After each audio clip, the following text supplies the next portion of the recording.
Hi everybody, so this is going to be the last part of Valence bond theory, wherein we'll be discussing the hybridization and the geometry corresponding to coordination number 4. Corresponding to coordination number 4. So when the metal is attached with 4 ligands, it can take up 2 geometries. Either it could be tetrahedral or it could be octahedral. So sorry. Tetrahedral or it could be square planar. So sorry. Okay. So when it is tetrahedral, the hybridizations that are possible are sp3 and d3s. Okay. And in square planar, it could be dsp2 or sp2d. That's it.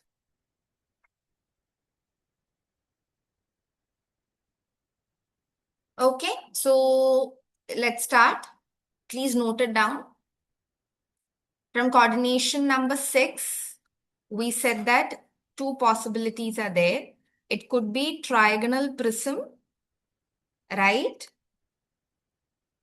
Whose hybridization is D5S. And the other one is octahedral, which could be inner orbital complex or outer orbital complex, sp3. Okay, this is something that we learned from our previous session. So in today's session, we have discussed about metal complexes which are attached to 4 ligands. Okay, so let's start one by one. Let's say you have D0 system, D1 system, D2 system with 4 ligands, all of them with 4 ligands. So we have 3D, we have 4S, and we have 4P. If you have only, let's say you don't have any electrons. So if you don't have any electrons, the 3 orbitals of D are free. So it requires only 4 orbitals, right? So the first pair of the electrons from the ligand comes to one of the 3 orbital, second comes here, third comes here, and the fourth comes here. So if there are 3 vacant d orbitals, then it will occupy the d orbitals and the hybridization that comes out would be d3s. D3s. And which are these orbitals? Very important.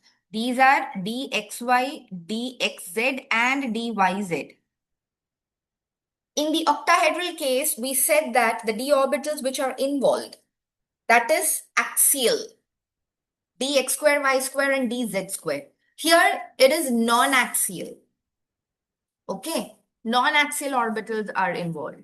These are called non-axial d orbitals. These are involved in tetrahedral geometry. Okay, so this is it, D3S, and the geometry is tetrahedral. I'm writing it as TD, which is going to be the short form.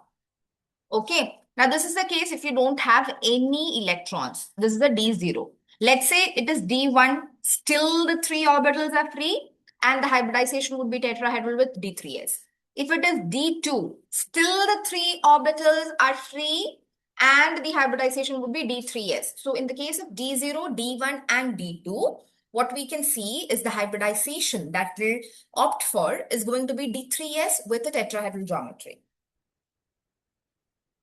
Okay, so this is where we learned the examples of KMNO4. We did this in the first part of valence bond theory, wherein the question was MnO4 minus, and we had to find the number of d pi, and p pi bonds. Sorry. P pi d pi and p pi d pi and p pi. Okay, we have already done this. So that is a completely different way of approaching and finding what are the number of p pi and p pi d pi bonds. Please revise that. Pause the video, revise that, and then continue. Okay, so there are certain other examples as well. KMNO4, K2CR2O7. Okay, and you have CR042 minus. These are all examples where the central metal atom is in D0, D1 or D2 state, and the three d orbitals are free. It can take up D3s hybridization. Okay.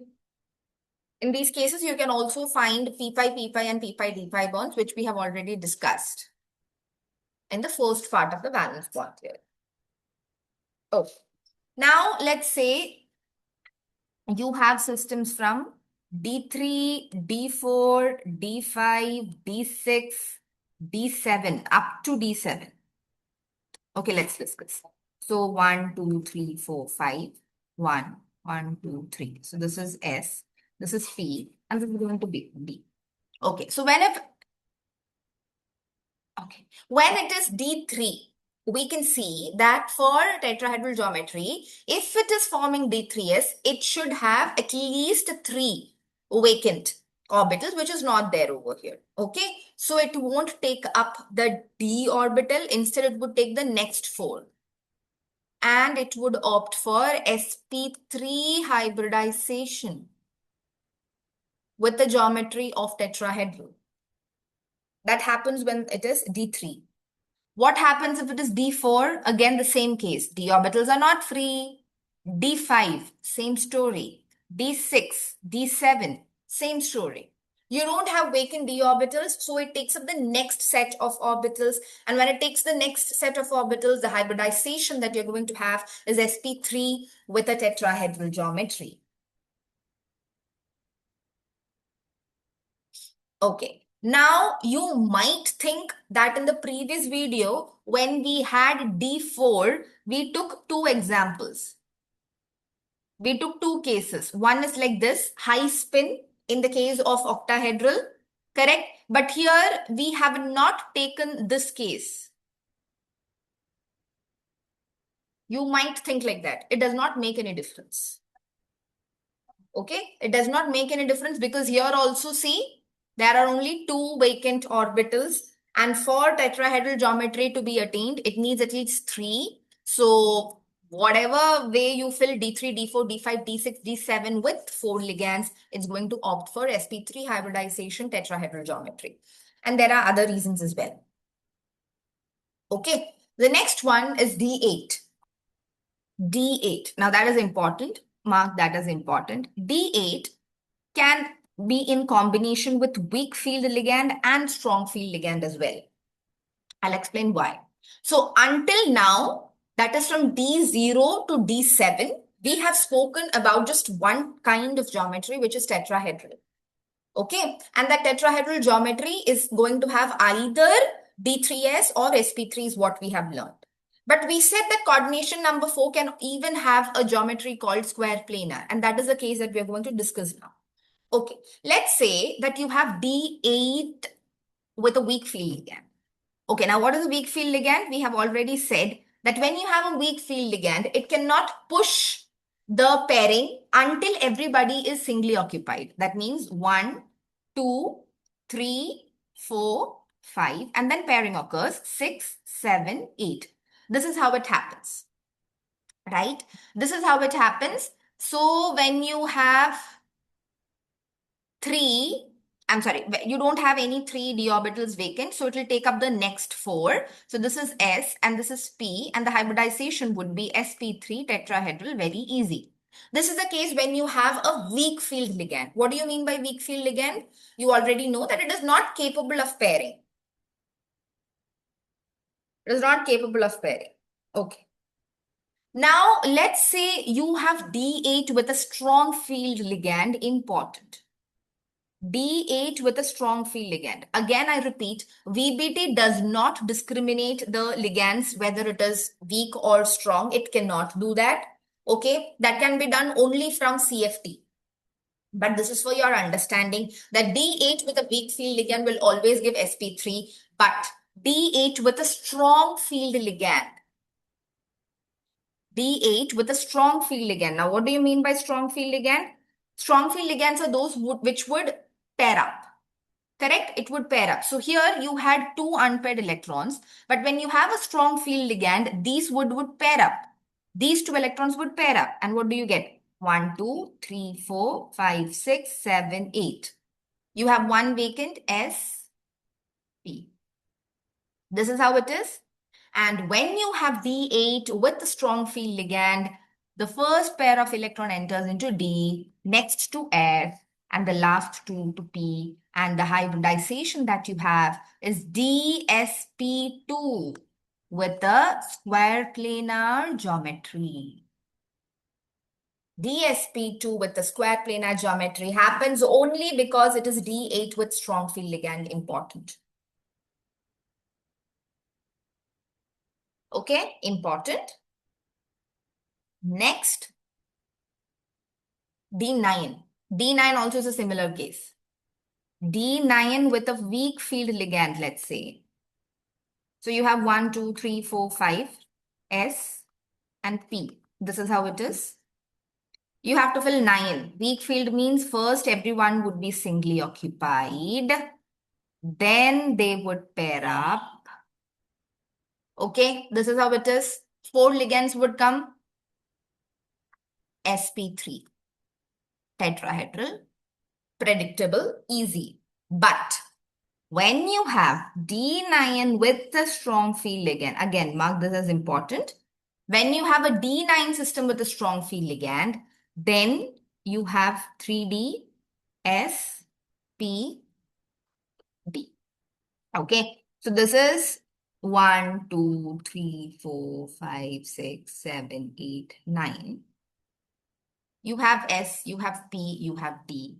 But again, over here, what happens is when you have D9 with a strong field ligand, this one electron, okay, even though it is paired, okay, sorry, even though it is unpaired and you don't have that space at the D orbital, still D9 with a strong field ligand occupies 4 orbitals in such a manner that it gives square planar geometry. Square planar geometry. Okay, and the kind of filling that takes place is important. S, P2 and then D.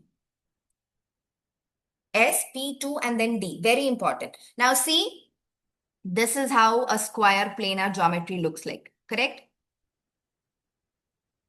All the ligands would lie in one plane. Let's say this is Z-axis. Let's say this is the Z-axis. All the other 4 ligands would lie on a plane. Correct?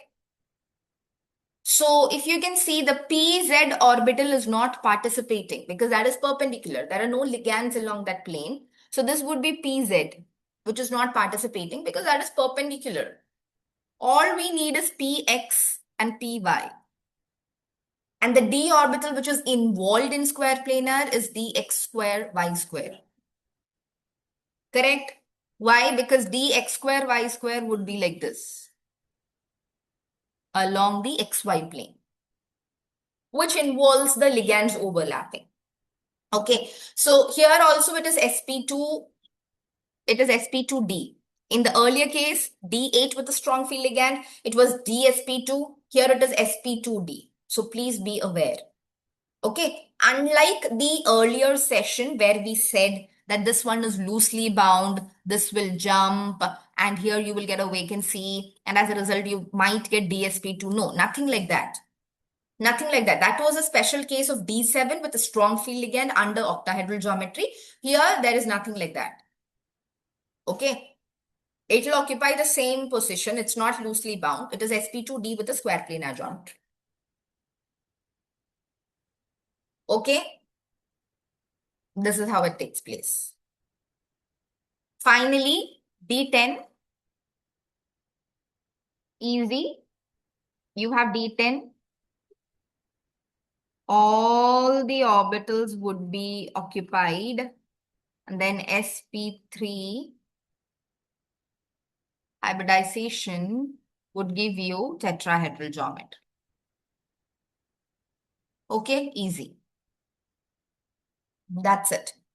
So up to now, what you have to be careful of is D0, D1, D2 takes up D3 tetrahedral geometry with D3S. Correct? D4 to D7 also takes up tetrahedral but with a hybridization of sp3.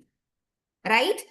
D8 can have two possibilities, either a weak field ligand or a strong field ligand.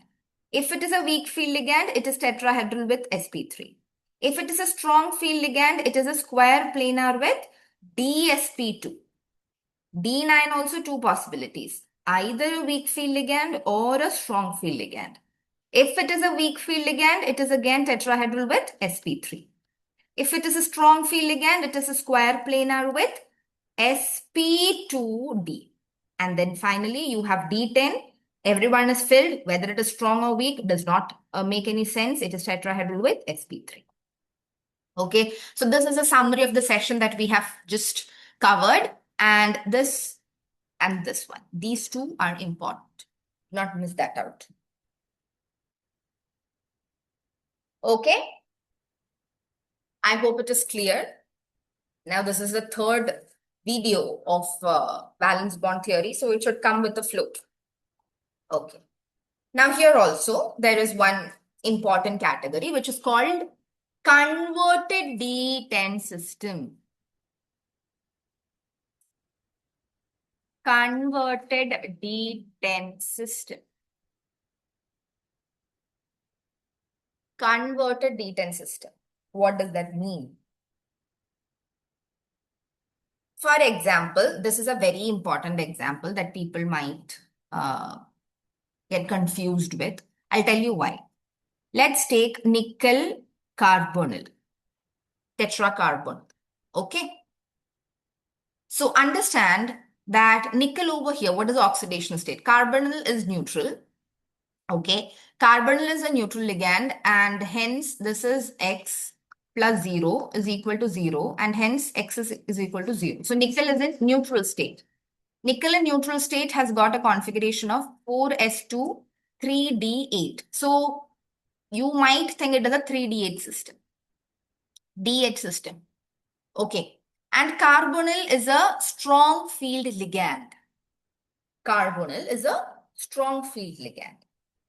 So we have already learned that if you have a D8 system along with the strong field ligand, see, D8 system with the strong field ligand, we might think that the geometry that it is going to adopt is square planar with a DSP2 hybridization.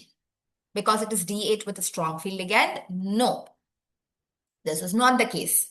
Why? Because this is not D8. This is S2D8. This is S2D8. Understand the difference. In the earlier case, D8, what we did, it was just D8. S was vacant. This is an actual D8 system. Here it is S2D8. I'm stressing on it again and again. S2 with the D8. So when you have S2 with a D8, a conversion happens. What kind of conversion?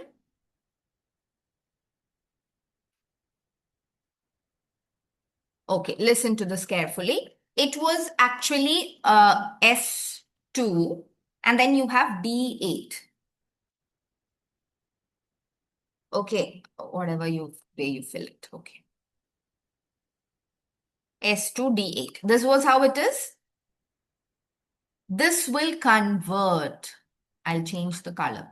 This will convert. Okay, to a system where this gets paired up. And as a result, what you have is like this. The two electrons in the s orbital would occupy the D8, and now the S2D8 system has become a D10 system. S2D8 system has become a D10 system. Now the ligands have got 4 free orbitals of S and all the 3 p's, and it takes up sp3 hybridization with tetrahedral geometry. Important. Very important. So that's what you have to understand. It's not just a D8 system, it is D8S2. So whenever you have D8S2, it gets converted to D10, and once it get converted to D8, D10, then the hybridization is sp3.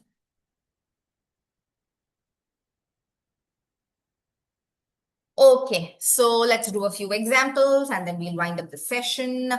So the first question, COUH2O 4 times 2 plus. Weak field ligand. Try it out. Cu 2 plus would be the oxidation state. Cu is S4S2 3D9. So copper 2 plus would be electrons will go from 4s and then what you have is 3D9. Okay, we already know 3D9 with the weak field ligand would give tetrahedral geometry with sp3 hybridization. If you're not getting it directly, it's totally fine. You can start drawing. Okay, you have a D9 system, 1, 2, 3, 4, 5. Because it's a weak field ligand, then only pairing will happen.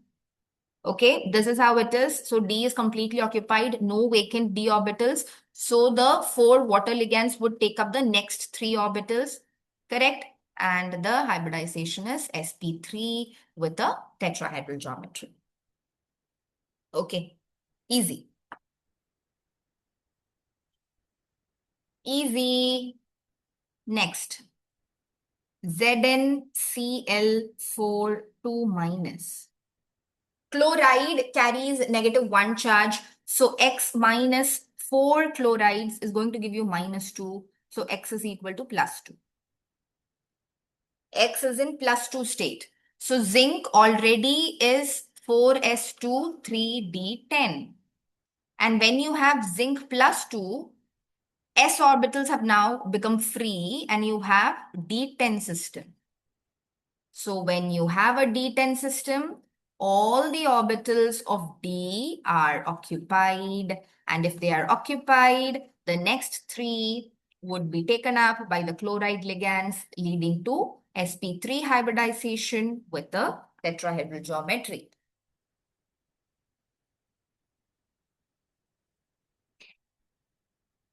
Okay.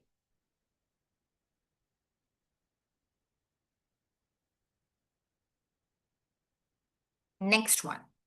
CuNH3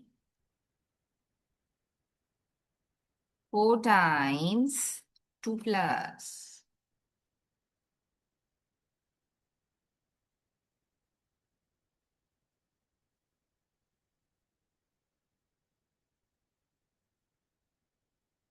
Okay, now let's say that this ligand is taken to be strong. Okay, let's say that you're given that this ligand is strong. Imagine. So what do you have? You have got Cu plus 2. Because ammonia is neutral, Cu is in plus 2, then it will be S0 D9 system.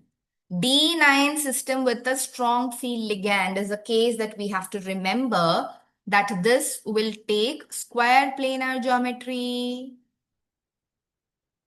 and the hybridization would be sp2d. We've already written that. D9 with a strong field ligand and D8 with a strong field ligand, both of them would lead to square planar geometry. Right. Next. NiCN 4 times 2 minus. Again, cyanide, let's say, is given to be a strong ligand. So, nickel plus 2 is S0D8. D8 with a strong field ligand is going to give you square planar geometry and with a hybridization of D8, DSP2. If you're not getting it directly, you can draw, no problem. Don't feel anything bad about drawing and then predicting. We want our answers to be correct, that's all. Okay, so no problem.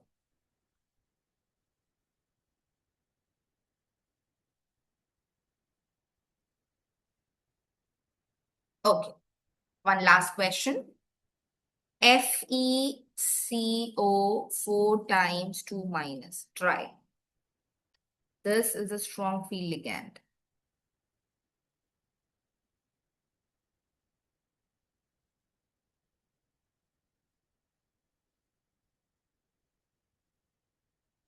So x plus 0 is equal to minus 2, meaning x is equal to minus 2.